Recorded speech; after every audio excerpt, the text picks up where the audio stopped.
Washington Irving's 1820 story, The Legend of Sleepy Hollow, is one of American folklore's most popular tales. Irving wrote all types of short stories, including ghost stories, and would later go on to write biographies, truly becoming one of America's first great authors. But nothing became more popular and steeped in its own mythology than Sleepy Hollow. Much of Irving's Sleepy Hollow story blurs fiction and reality in shades of gray. Sleepy Hollow was never an actual town until 1996, but the area in which the story takes place, Tarrytown, New York, it did exist. The character of Ichabod Crane was based on a school teacher in Tarrytown named Samuel Youngs, who would later become a lawyer. Brom Bones was based on a man named Abraham Martling, and Katrina Van Tassel, the love interest of the two men in the story, was based on Eleanor Van Tassel Brush. And the biggest blur between reality and fiction is probably Sleepy Hollow's frightening villain, the Headless Horseman. On Halloween Day, October 31st, 1776, General William Heath recounted in a printed journal the Battle of White Plains, near Merritt Hill, New York, on October 28th, 1776. Just 9 miles outside of Tarrytown. In that battle, 233 men from both the American and British sides of the American Revolution were killed. But one in particular stands out to General Heath. A Hessian soldier, or a German soldier willing to help the British, was riding into battle and had his head knocked clean off by an American cannonball.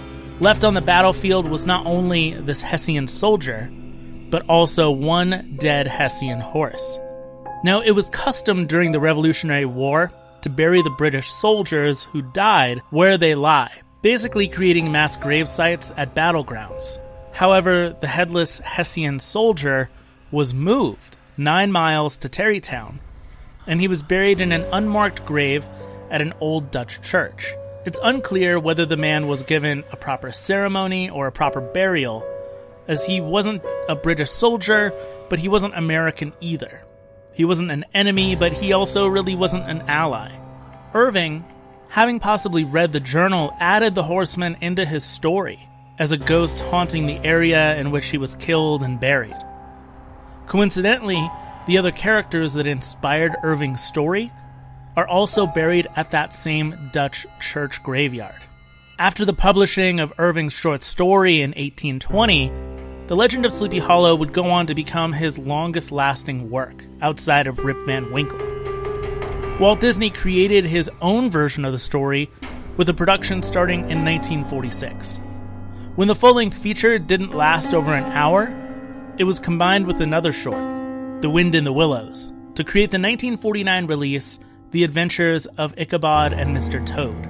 Despite being a lesser-known film in the Disney catalog these days, many critics of the time praised the animation and storytelling, and I'll say that both shorts still hold up today. You should check it out.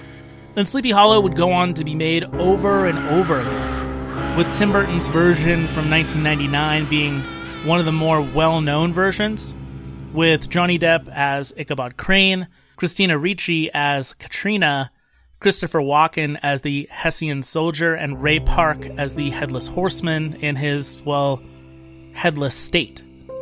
Today, the area known as Sleepy Hollow and Tarrytown is said by ghost investigators to be one of the most haunted places in the U.S. In fact, Washington Irving himself haunts his old home, looking over the Hudson River. His fiancée, Matilda, is said to haunt the forest area surrounding the home, and his 5 nieces, who took care of him in the home, still tidy up after tourists leave. The real people who inspired the characters of Brom Bones, Ichabod Crane, and Katrina Van Tassel in Sleepy Hollow haunt the old Dutch burial grounds outside the church.